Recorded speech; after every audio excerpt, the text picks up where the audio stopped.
Our first presenter is Wandras Sher, Vice President and Principal Analyst serving security and risk professionals at Forrester Research.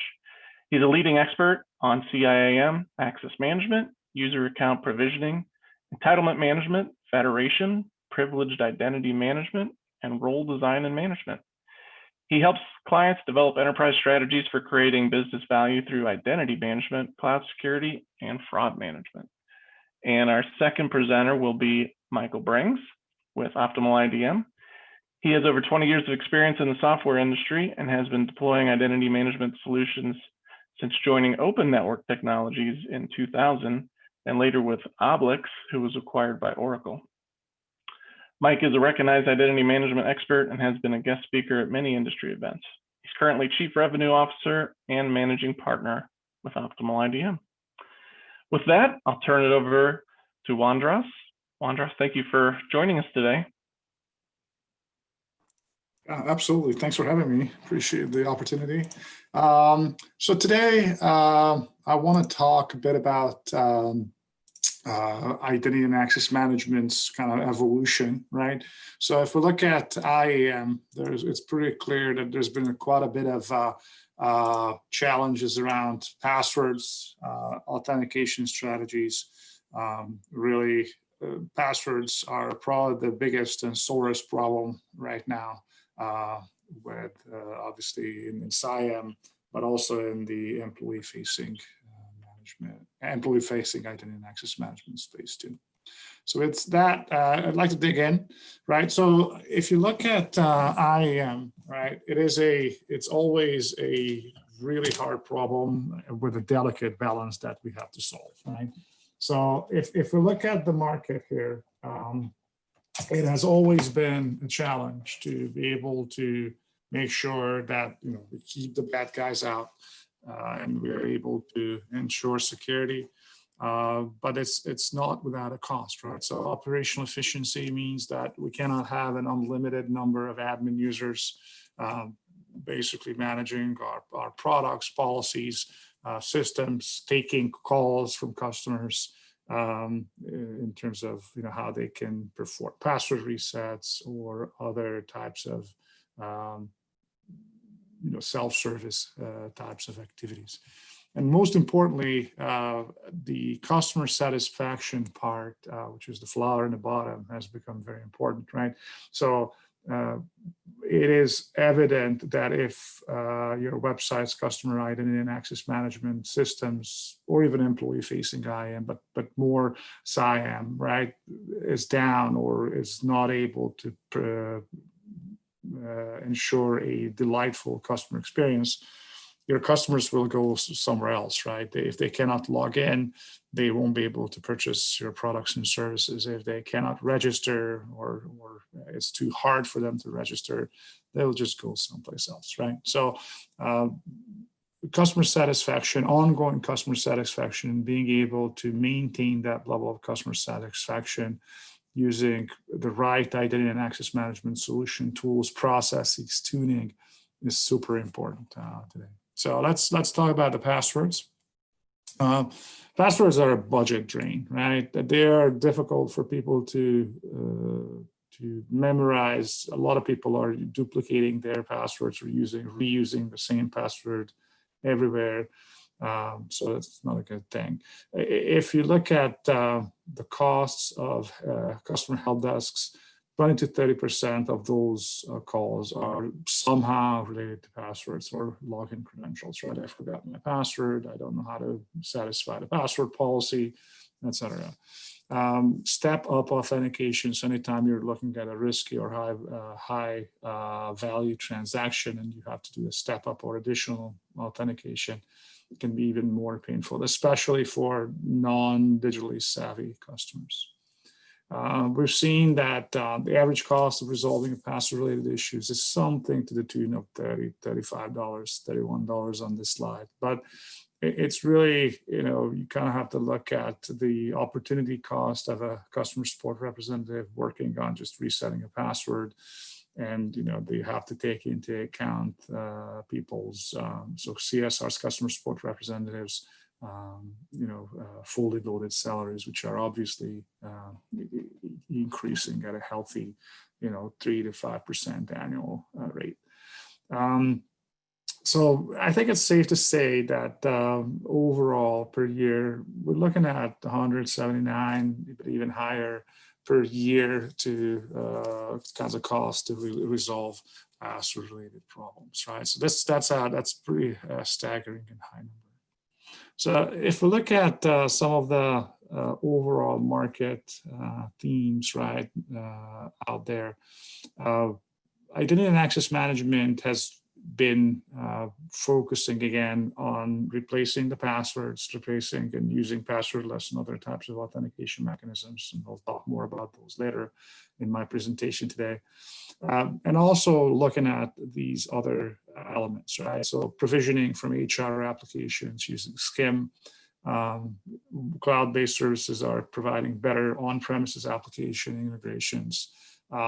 Bringing into account any kind of endpoint signals from enterprise mobility management, mobile device management, or just even device posture management tools, or looking at the endpoint. Is this a jailbroken or rooted mobile device?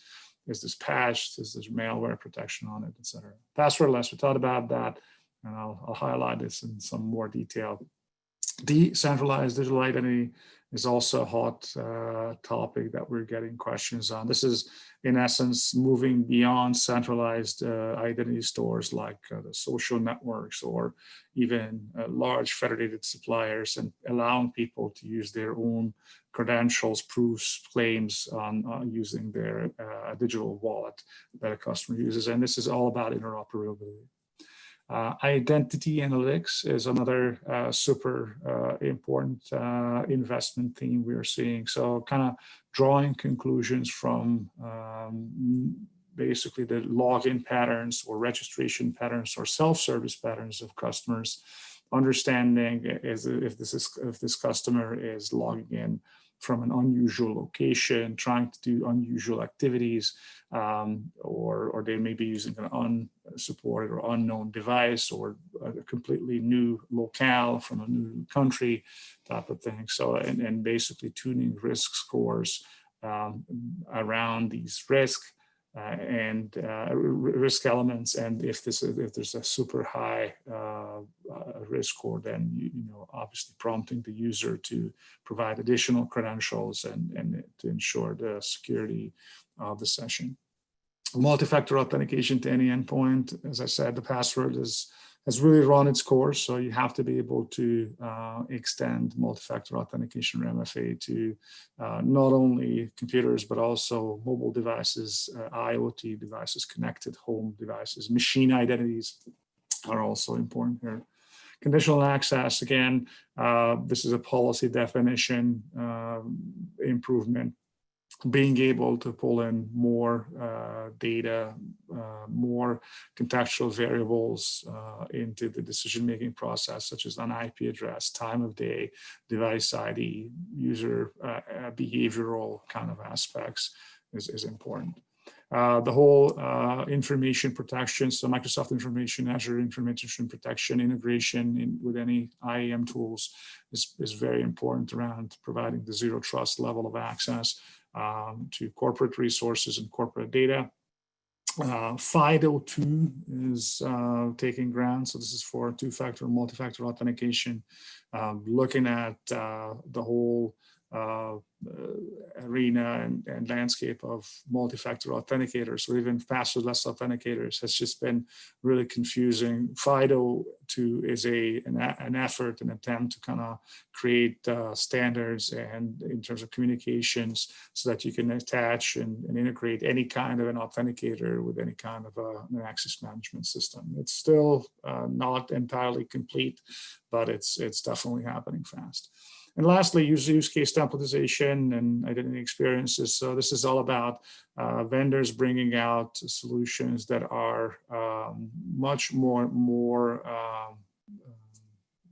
around pre-customized, pre-built. So reduce the level of configuration, zero code or minimal coding required, and providing the for example, a verticalized, so for example, an insurance specific set of use cases for managing, partner insurance agencies, customers, captures, sales folks, etc. So this is really about pre-building identity experiences. In access management, we're seeing a lot of questions around rules-based single sign-on, so no surprises there. Again, being able to add more rules around, where the user is coming in from, at what time, etc. Contextual policies around IP address, geolocation, or device posture. So if this user is trying to log in from a certain rogue country, maybe from an unprotected device or an unknown device, that could be a reason to ask and prompt the user for additional authentication.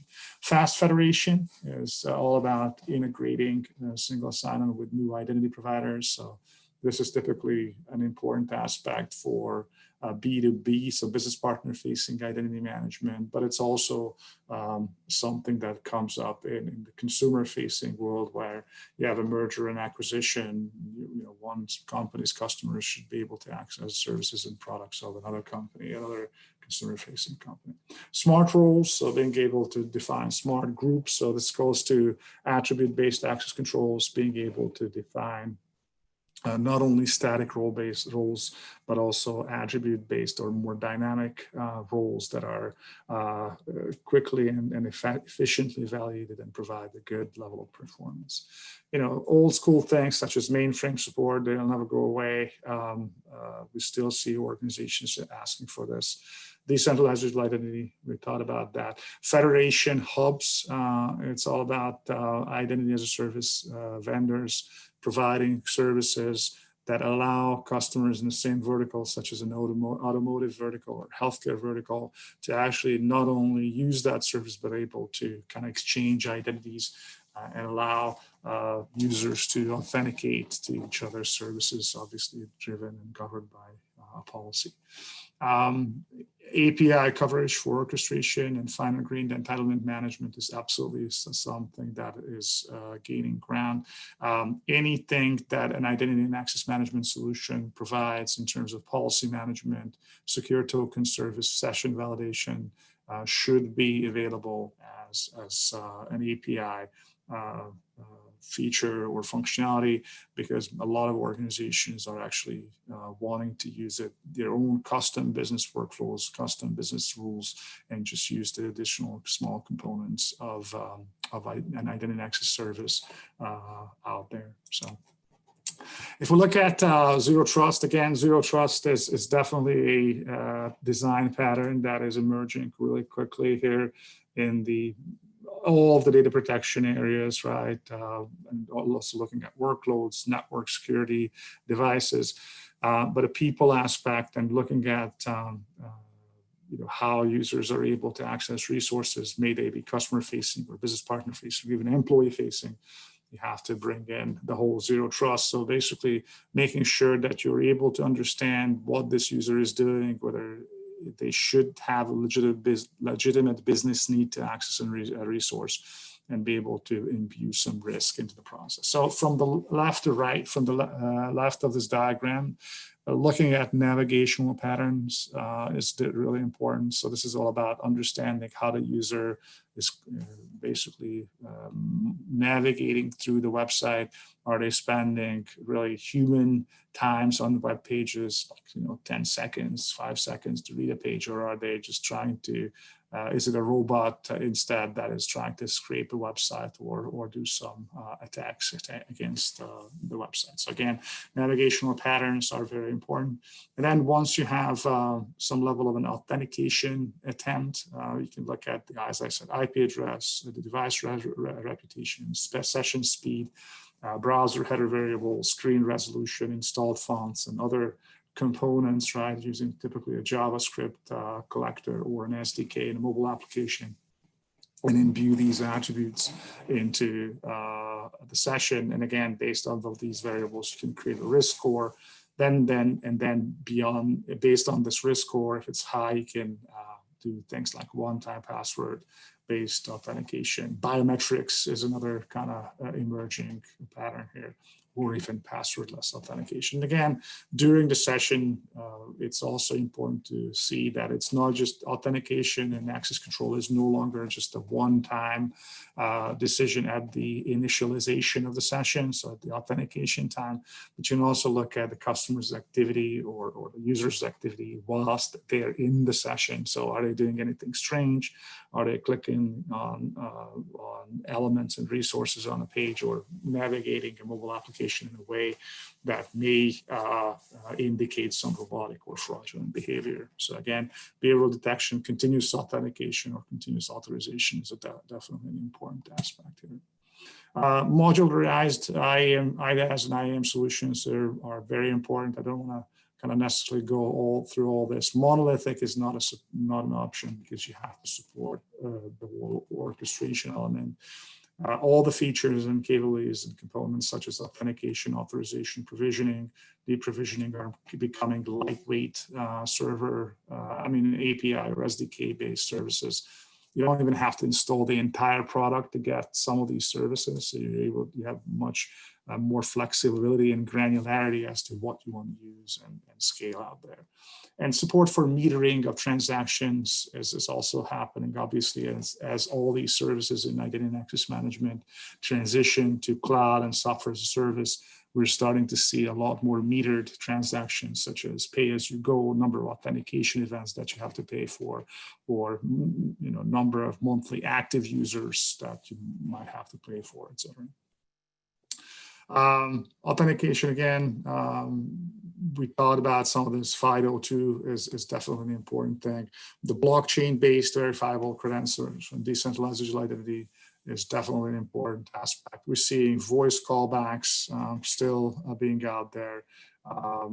A lot of emphasis on integrating third-party authenticators. So requiring an organization to change their existing authenticator scheme or two-factor authenticator scheme that they've adopted for a lot of applications only for the sake of installing or implementing a new access management tool or solution or IAM tool is not always realistic. So because of this, we're seeing a lot more requirements for third-party authenticators. Self-services is definitely important, and in the area of multi-factor authentication, the OATH, TOTP, or HOTP standard support is absolutely important, critical. Passwordless, definitely a huge investment theme for vendors and customers alike. Obviously, the passwords have run their course. I think 9 to 10 character long password that is composed of an uppercase, lowercase, numbers, special character, kind of set of a string. Character string is breakable within a matter of hours, right? This is on a not even special GPU or number crunching machine. And you can obviously forget these secrets. You can snoop them online, with Wireshark. You can phish them, so elicit users to provide them on fraudulent websites. You can steal them, right? You can shoulder surf, write them on a yellow sticky. Obviously, the other issue is that passwords are a gift that keep on giving. So a lot of people use the same password over and over again for a lot of their websites. We've done a survey recently where 50% of the respondents said that they actually use the same or a finite number of passwords across all their websites that they use. So again, really scary numbers. Passwordless authentication really is a resolution or an attempt to replace or reduce the use of passwords. It's typically a push notification to a signed mobile app. Signed meaning there's a PKI certificate in the background that verifies and ensures that the application is tied to the right mobile device. So typically you get a push mobile notification in the mobile authenticator app. You have to authenticate to the mobile authenticator app as a user using a fingerprint, face print, PIN code, or whatever easy credential. And then you'll see the context. This is maybe a notification that you have a login attempt on a website that you initiated, or do you want to continue with this transaction or not, right? So again, that's important, an important aspect here. And you can use geofencing, device sensor data analysis. All the device identity are protected and they're readily usable in this mobile authenticator application. So you can add a lot of contextual variables to making those risk-based decisions I talked about earlier. And the mobile user experience, obviously, if you're trying to conduct the entire process on the mobile device, I start a mobile banking app, log in, you might have to have two apps running on your mobile phone, the mobile banking application and the mobile authenticator application. So when you try to log into the mobile banking app, you provide some kind of a user ID, then hit the submit button. There's no passwords, but instead you get a push notification back to the mobile authenticator application, and then you authenticate to the mobile authenticator application, hit the green button. Yes, this is the transaction, login transaction on my mobile banking application. I want to approve it. And then once that is complete, you'll be actually authenticated and logged into the mobile banking application. Some organizations obviously supply them these two apps, the mobile banking and the mobile authenticator application in one single instance. Others keep it separate. It all depends on the requirements. And obviously we see passwordless authentication being used with other form factors, such as one-time password still sent in an email message, or a one-time use link sent in an email message to the user, or in an SMS text message. So again, the whole idea of user authentication is the password is decreasing. So passwordless is really much focusing on the tokens, device, text messages, and context. Biometrics is the who you are aspect, the fingerprint, facial print, voice print. And then the last thing is behavioral biometrics and voice biometrics, the what you do. So these are additional elements and additional factors to the authentication. So again, the what you know is declining. The what you have is still out there. That's the password, tokens, devices. And the who you are, the biometrics is still playing a role, but increasingly we're seeing behavioral biometrics playing a greater role. If you look at behavioral biometrics, I think it's important to realize, right, that there's some slight differences between traditional biometrics and behavioral biometrics. The most important element here is that sometimes users feel unprotected if there's only behavioral biometrics, because there may not be any kind of an explicit action that's required. So the system will continually monitor the user's activity, such as how the user types on the keyboard, how they move the mouse, how they swipe on the screen. And if the system detects any kind of anomalies, then it can log the user out or decrease the permissions for the user, right? Or basically alert that there is some unusual activity. So even if somebody was able to log in with a passwordless authentication pattern or even password, behavioral biometrics will allow for the continual monitoring of the user's activity. And if this user's activity is different from the past behavior of the user, in other words, the account might have been taken over or by a human fraudster or by a robot, then the system will identify this and will alert or lock the user out or reduce privileges. Again, a very important tool in the arsenal of protecting against fraud. Some recommendations, right? So looking at liveness detection is really an important aspect here. So any behavioral biometrics or passive biometrics or continuous authentication authorization, they're all the same thing. They are not an out-of-the-box solution. These scores and behavioral patterns are not always deterministic. So you have to do some tuning. Paying attention to performance at scale is very important. So if you have thousands of users concurrently accessing your site, you have to be able to monitor and evaluate all of their behavior. We hear from our customers that only behavioral biometric solutions or even traditional biometric solutions that offer liveness detection are going to make the cut, and they also should offer replay prevention. So There should not be a way to kind of create a machine learning algorithm that will attack the behavioral biometric solution by kind of doing similar types of patterns of activities to the legitimate users. Tuning of the passive biometric authentication model is essential. So false accept rates, false reject rates, equal error rates are always important. FIDO and passwordless are absolutely here. So please, please, please, I get this question all the time. Do not develop your own solution here. Their in-house developed tools are usually brittle, very expensive to maintain the long term, and usually undocumented, and centralized policy management and auditing is super hard for these things. So some predictions. So behavioral biometrics is here for endpoints like mobile devices, mobile apps, websites. This is going to expand to the phone. The error rates and performance will continue to improve in the future. The shared information used for detecting compromised patterns is going to improve. As vendors move these services to software as a service, cloud services, there will be additional sharing of templates, whitelists, blacklists, hotlists, behavioral patterns. Detecting jailbreaking and rooting, root masquerading is very important. It's a corporate decision whether a customer wants to allow a customer with a jailbroken rooted device, but you have to be able to reliably detect such attributes of devices. Integration of behavioral biometrics is not only an authentication and an IAM kind of activity, but it also integrates well with payments, so peer-to-peer payments, as well as fraud reduction. And we're seeing everywhere pay-as-you-go pricing and per transaction pricing activities, so much less of the static per account type of pricing models. So with that, I'd like to conclude my part of today's webinar and hand it over to Mike.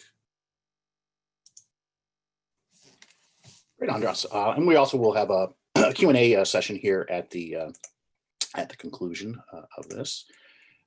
So really a lot of great information there. And what I'll do here now is kind of just highlight a couple of those things that Andras talked about. That's a part of our Optimal Cloud solution. So the Optimal Cloud is our platform for single sign-on federation. First thing, it's a fully managed service. So unlike other competitors, where you still have to have an administrator within your organization to go in and set up, Salesforce or Concur. With our solution, our staff completely does it for you. I hear from a lot of CIOs and CISOs that they just kind of want to get out of the federation business, the single sign-on. So they push all that to us, and our folks fully manage it. It's available in both a single private tenant or a shared platform. Many of our large Fortune 1000 type customers really like that private dedicated tenant. So what that means is with that, we have private servers dedicated solely for that customer. Your data doesn't touch another customer. If you're a smaller organization, maybe you're okay with going with a full shared platform, and you can choose that option. So we have both. With the single sign-on, of course, we have all of the standard protocols, as well as OpenID Connect and OAuth, some of those newer ones. We also have some of the largest Office 365 deployments. Many of those customers are large multinationals that operate a forest, actually an Active Directory forest for every country they operate in. So we're talking 400,000 to 500,000 users across those 100 forests. So very, very large deployments of Office 365 as well. So that's just one of those endpoints that we can authenticate to. So beyond just single sign-on, we also have a full breadth of identity and access management solution as a part of this.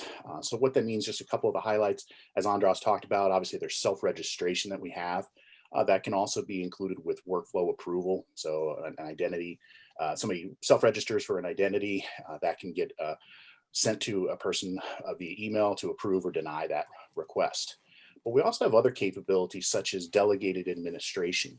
So what that can do is actually via organizations that can be set up. That could be even divisions within your company, or if there's a concept of organizations within your company, to have a delegated administrator administer those sets of users that fall under that organization. So that is with a full web UI GUI for user, group, and organization management. So very robust features there. In terms of identities, very unique to us as well, unlike other single sign-on vendors, is our virtual directory. So the virtual directory, if you're not familiar with it, allows us to put an application pointing to the virtual directory and connect up to whatever data sources you have.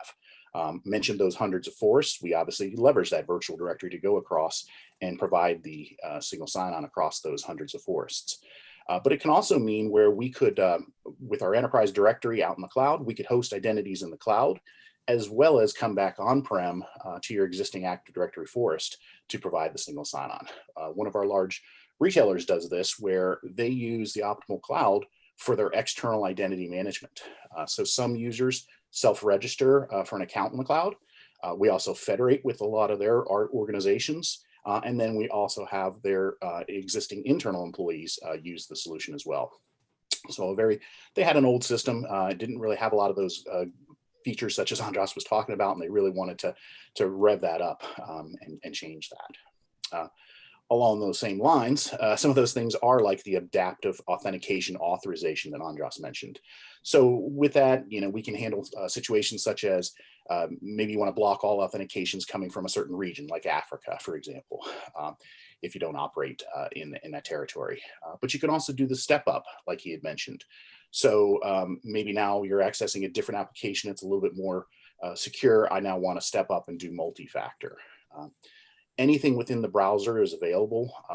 So you can do it by IP address. So you're off the corporate network. I want to do multi-factor, many of those common things. So very rich, robust rules engine that we can do at both the authentication as well as the authorization layer. As he was mentioning, multi-factor is definitely huge. So actually kind of have a slide on that one direct.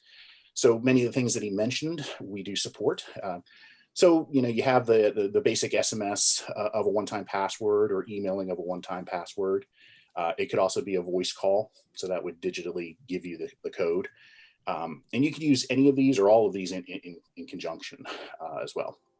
We do support the FIDO UTF as well as TOTP. If you're not familiar with TOTP, it's a common standard. So apps like Google Authenticator or Microsoft Authenticator support TOTP. You could use those. You could also use our app available in the app stores. It's a free download. And so with TOTP, it's a rolling code that comes on your phone, kind of like the old RSA key fobs you used to have. And so that code goes, it's green, then it goes yellow, goes red, and gives you another code. And it matches up time-wise for that. Beyond that, we also have, and you could use this for the passwordless authentication that you mentioned, things like push. So the push does require our app, but again, free download from Apple or Google.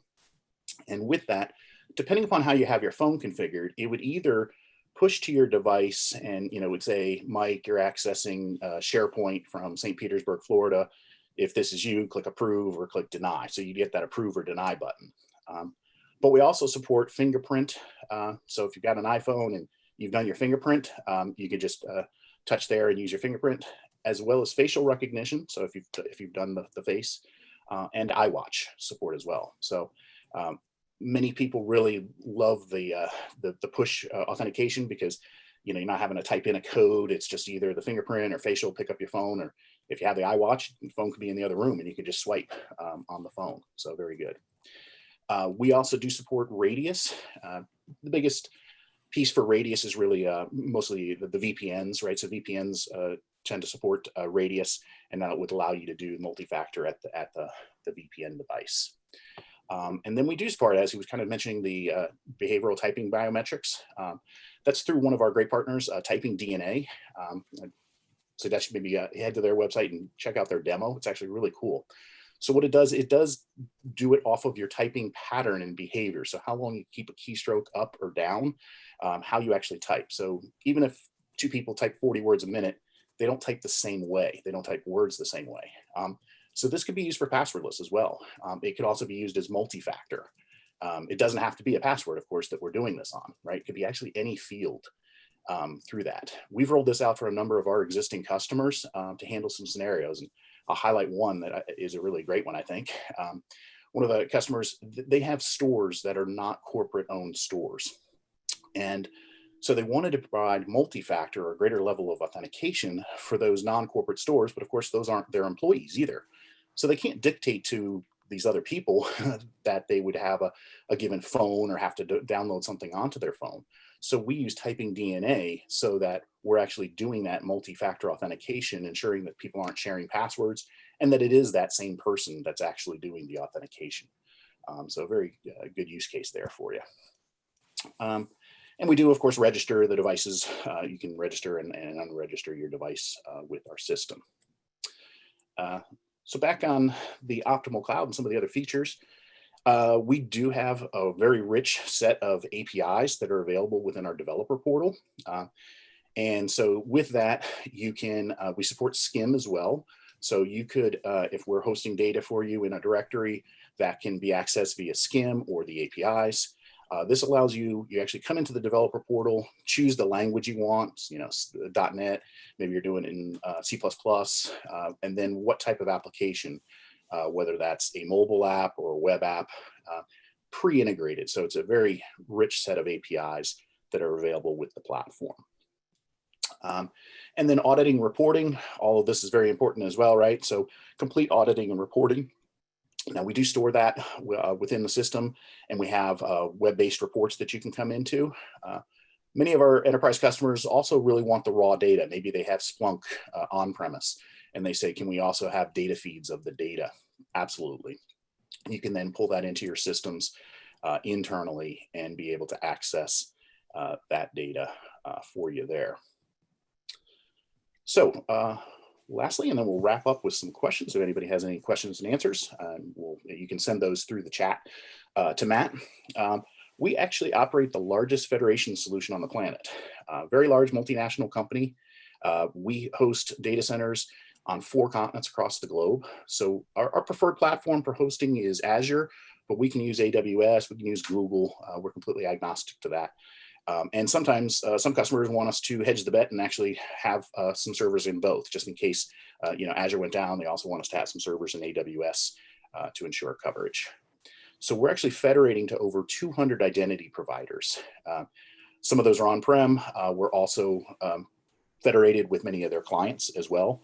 There are over 500,000 users that are federating in to the solution through us, to their applications. We do 4 levels of authentication. So username and password, we do the certificate, OAuth 2 proxy, social media. So that's important too. So Facebook, LinkedIn. We also support, you know, Twitter and Google, any of those types of social medias. But we do Facebook and LinkedIn for this customer. And then they do use the full set of MFA as well. We have integrated and provide single sign-on to over 10,000 federated applications. That grows quite a bit. I always have to update my slide deck as they do it, because we typically add 100 to 200 apps a month onto the platform. So you can talk about, as Andras talked about, scalability as well. That's huge for them, right? Being able to scale out to 10,000 apps and not have to do that within servers that they host and manage. They can just run their business and not have to worry about authentications. We do, well, they do about 100 million authentications a month through the platform. So very large and successful federation solution. They've been using our solution since around 2013. So very successful platform. And then I'll kind of turn back to Matt, as he might have fielded some questions, and then either Andras or myself can answer some questions. A couple came in. The first one is probably from the beginning. They just wanted to know where they could find the CIAM wave report. And again, that's on our website. You can find it under the resource tab. But I will also email a link to everyone that joined the call as well. And that report was actually authored by Andras. And I don't know, maybe you want to talk a little bit about the report? Yeah, totally. Not a problem. Yeah, so we conducted this report not too long ago, right? So this is fairly new wave, actually. So this came out on October 8th, and it basically reflects status, a state of the market, ending on June 30th, 2020. So that was our, what we call a cutoff date. We really looked at a number of different criteria, and this is a huge wave. We looked at actually 13 vendors here. So it's one of the largest waves that we've done.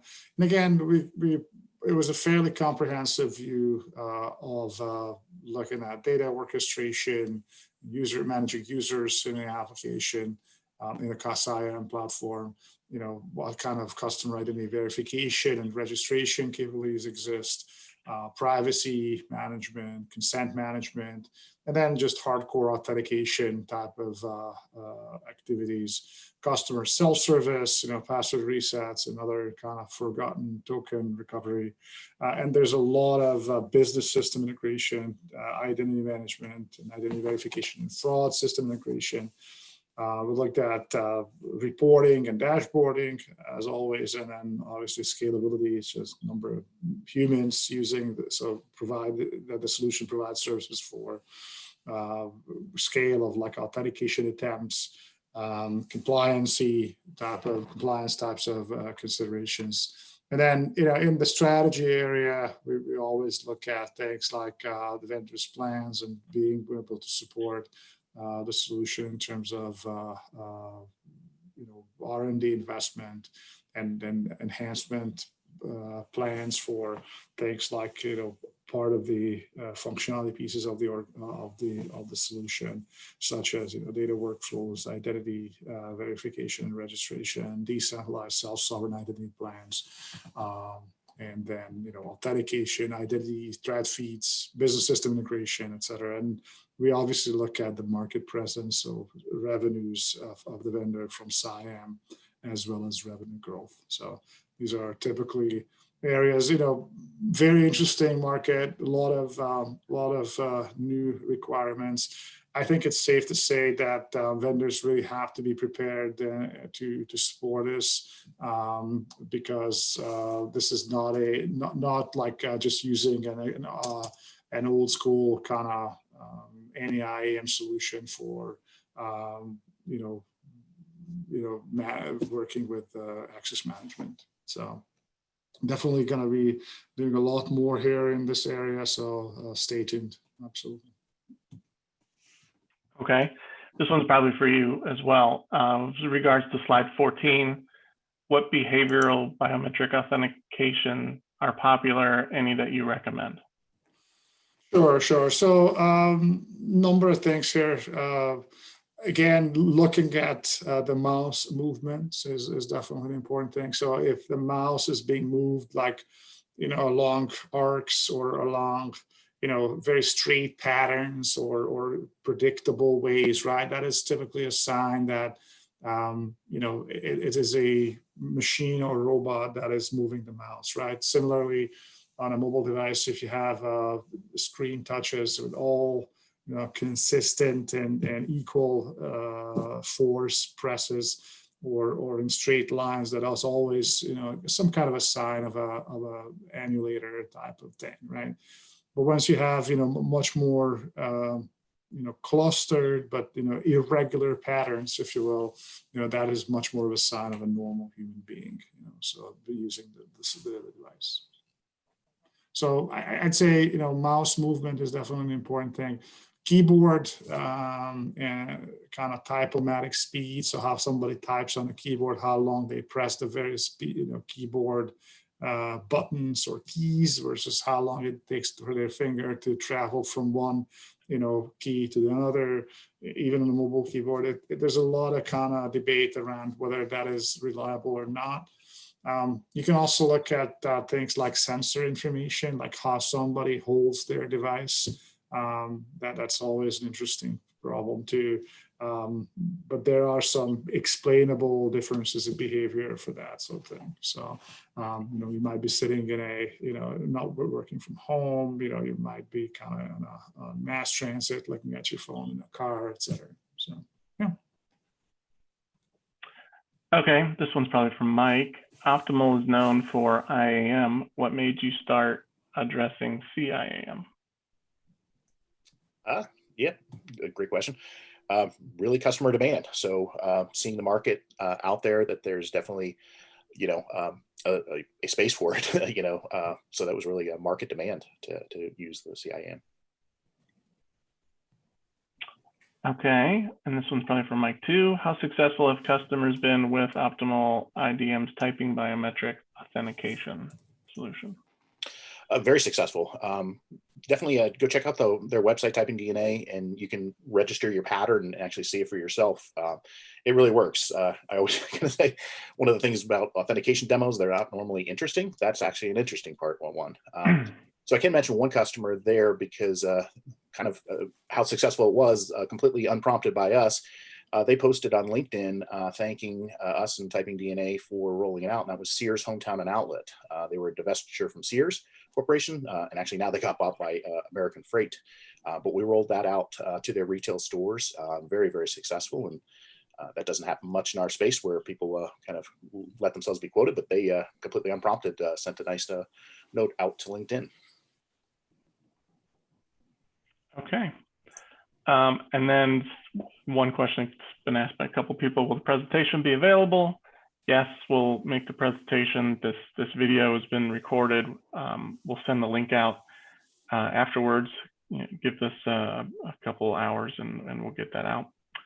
And then, if there's any other questions, we're at the end of our question session, but there was one more that just came in, and that's probably, I don't know, both of you could probably feel this, but what's the key differences between customer IAM versus IAM?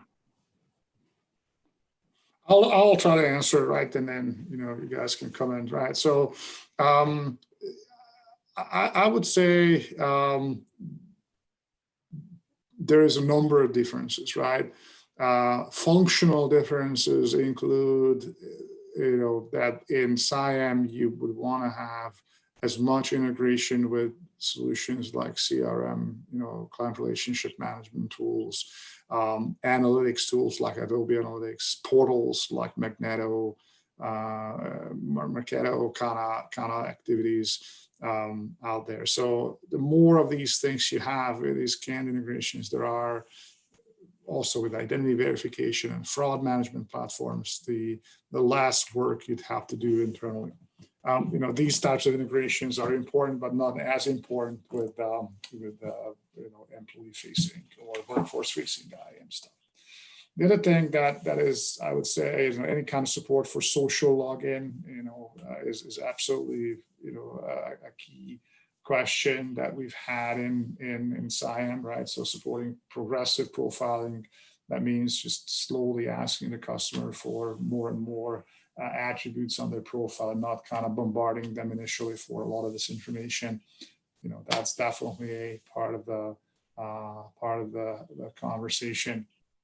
And then lastly, I'd say being able to provide superior performance with CIAM is just really, really kind of important, because even if you're a small organization, right, maybe 300 or 400 employees, you may have like millions of customers or consumers in your identity pool that you have to manage. And then in this situation, when you have 300 or 400, employees, but millions of customers, right? Your employee and workforce facing identity capabilities and management story will not have to be that highly performant, right? But your customer facing IAM story will absolutely have to be beefed up and be able to, kind of serve your customers.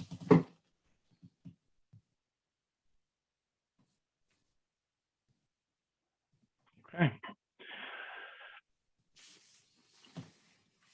Well, it doesn't look like there's any more questions, so I think we'll wrap it up. But thank you, everyone, for joining us today. Thank you to our presenters. Appreciate your input, gentlemen, and putting this whole thing together. Have a great afternoon. Thanks, Matt.